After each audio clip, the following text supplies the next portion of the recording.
What's going on, guys? Today is Thursday, March 30th, 2017. My name is Max, and this is The Secret Life of a Wrestling Fan.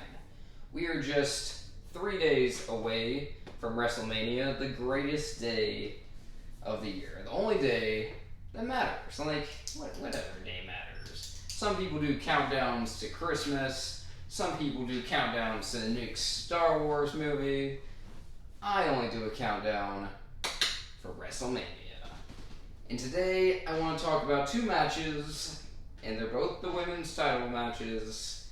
The Raw Fatal 4-Way Elimination match, and the SmackDown, which after watching SmackDown has become a 6-pack challenge. First off is the Raw. It will be an elimination style fatal 4-way, which means there will be 3 pinfalls, and the person to get the last pinfall will be the champion, or retain the championship. So we've got, in that match, we've got Nia Jax, she's been doing alright. She's no good on the mic. Like, she needs a manager.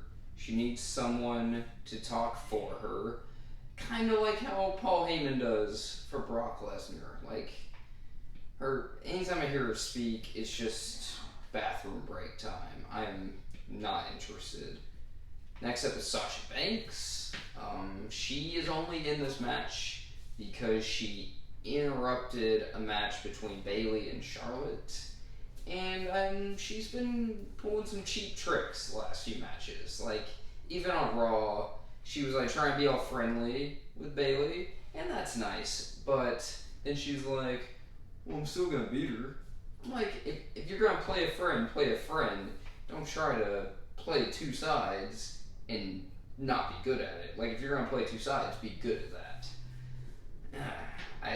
I'm not a fan of Sasha Banks right now. When she was in NXT and she had her like hour-long Iron Man match with Bayley, that was something to watch. That was a good point in the women's revolution. That was when the 4 horsewomen, which was Charlotte, Bayley, Becky Lynch, and Sasha Banks, when they really started to shine as competitors. But since then, she's been getting hurt. She's been hurt at least twice.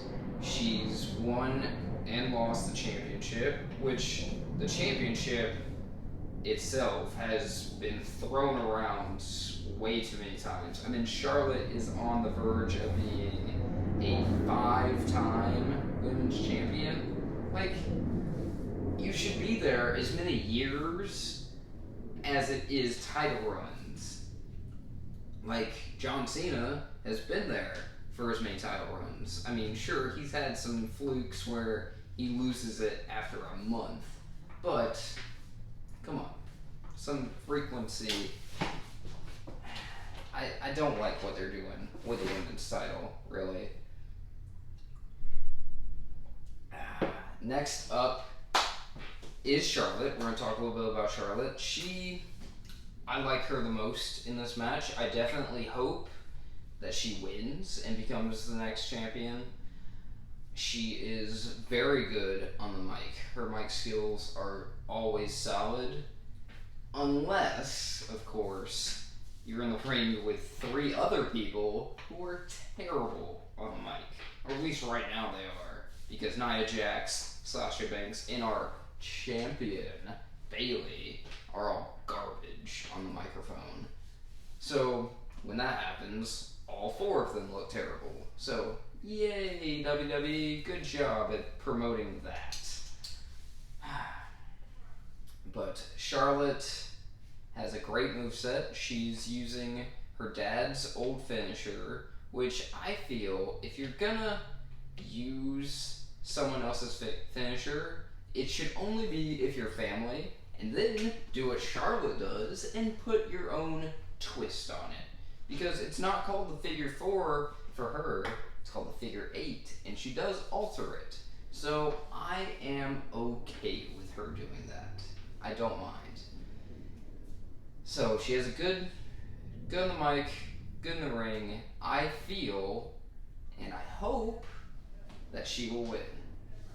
And then last in our match is Bayley, our champion, who I feel has been botching pay-per-views and botching matches for the last few months.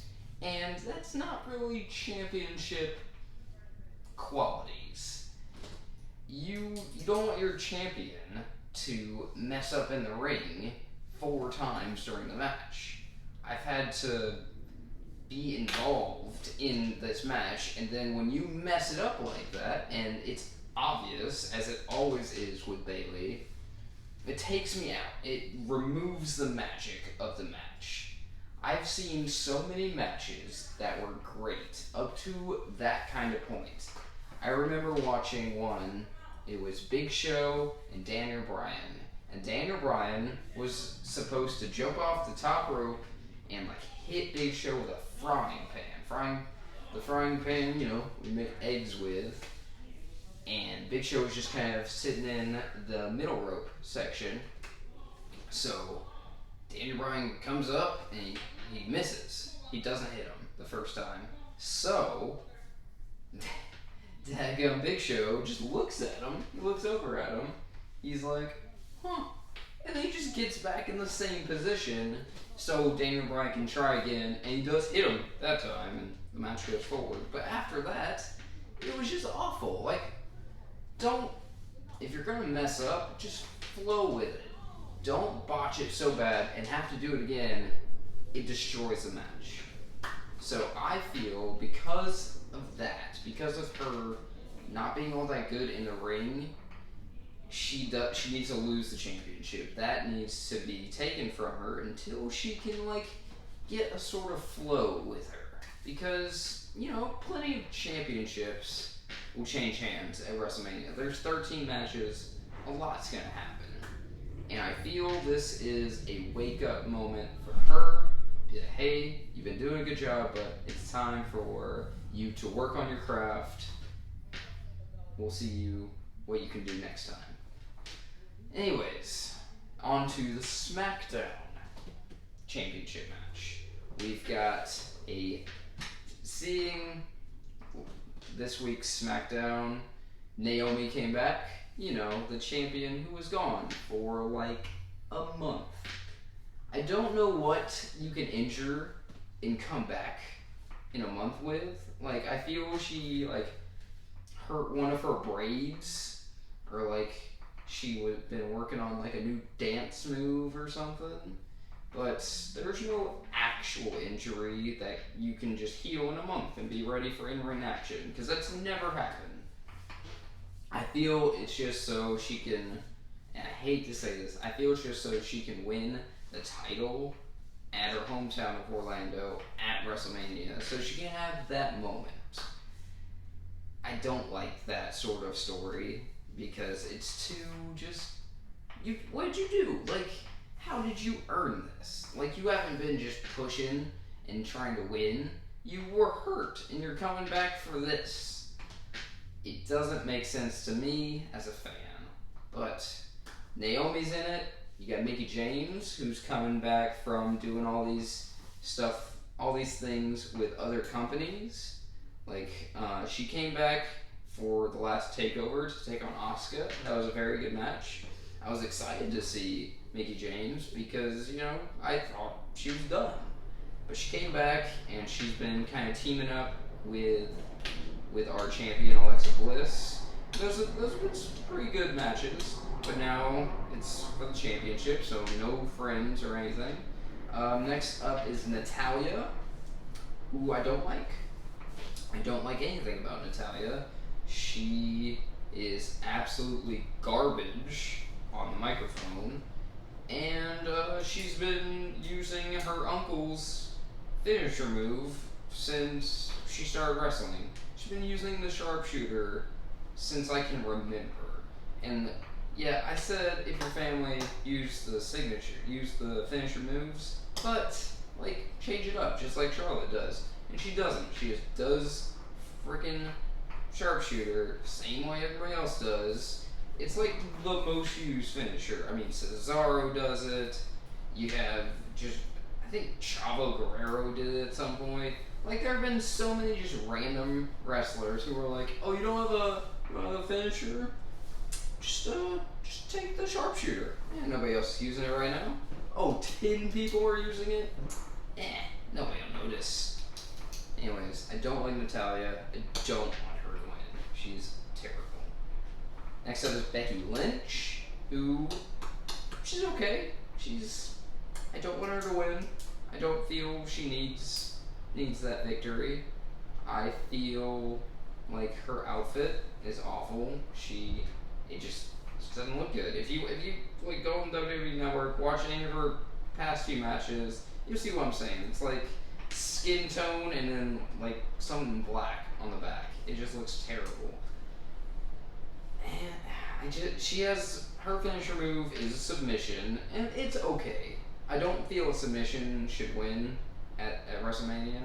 It has many times. I don't feel it's as impactful as just a 1, 2, 3. She needs to work on her stuff too. She's okay on the mic. Like, she's fairly solid. She needs to work on that a little bit, but she also definitely needs to work on her in-ring ability. Next up, we have someone I don't understand why she's in this match, is Carmella.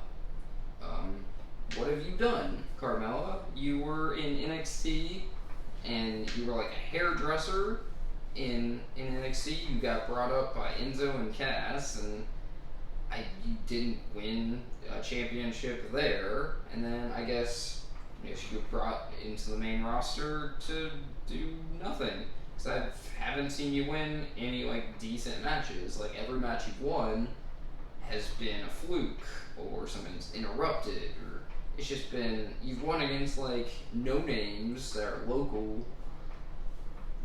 I don't see why you're here. You're not very good on mic, and your in-ring ability is trash. So I definitely don't want you to win. And last up is your champion, the person I definitely hope wins. I don't think she'll win, but I hope she wins. It's Alexa Bliss. And she's good. She's very good, honestly. She has been killing it on the microphone. Like, her promo skills are on point. I feel like if she was like just talking down to someone enough, she could make that bitch cry. That'd be awesome. But I feel she's definitely the best in the SmackDown roster. She's got a great moveset. I think her finisher needs a little work. It's basically just from the top rope and she kind of spins and falls on you. But I'm sure eventually she'll get something new and make it a little more original. But I hope she wins. I really do.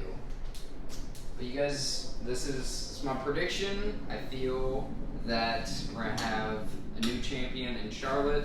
I feel we're going to have a retaining champion or a new champion in Naomi. But I really hope it's a retaining champion, Alexa Bliss. If you have any comments, hit me up. Be free to like, share, subscribe, tell all your friends, and I will see you guys next time.